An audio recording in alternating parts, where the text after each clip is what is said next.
There we go. Now, welcome back to TruckU. So what we've got going on next on this Dodge is we've got a little issue with the bump steering. We want to solve this before it becomes a bigger problem with the death wobble. So what he's got is a little 2-inch lift and leveling kit on the top of the spring. We've got that going on, right?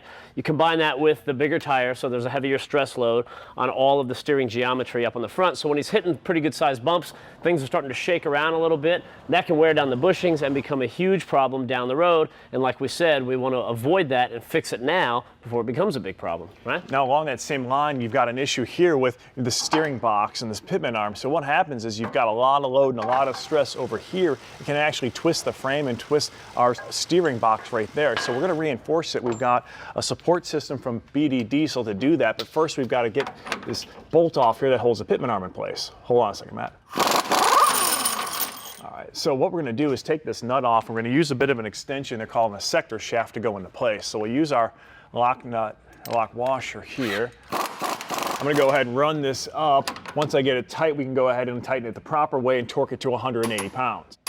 That's about 178. So what you want to do is make sure you keep everything loose, just set into place, and then we can go ahead and tighten it all down once we get it all set. This way, the steering arm, we can completely support it all the way around, and it can't flex and it can't bend.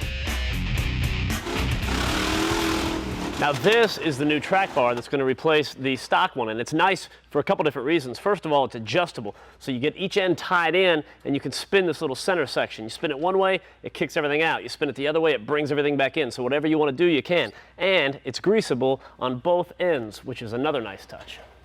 Now, one of the other things we're going to do is replace the fuel pump with a brand new one we got from BD Diesel. It's the lift pump, because what it's doing, it's taking the fuel out of the fuel tank and it's sending it up to the mechanical fuel pump that feeds the injectors. Now, one of the problems with the factory one, if you've got a 98 to an 04 Dodge Ram truck, is that first of all, it's positioned too far from the fuel tank and it's hard for it to pull that fuel up to that injector pump. Now, the other thing too is it doesn't have enough volume and it wears out right away. Now, this truck itself has had 3 factory pumps on it, so we're replacing it with a brand new one from BD Diesel that has a lot more volume. This one can push out 180 gallons per hour, the other one only 100. We're also going to help its cause by relocating it closer to our fuel tank itself, because it's easier to push the fuel than it is to pull it.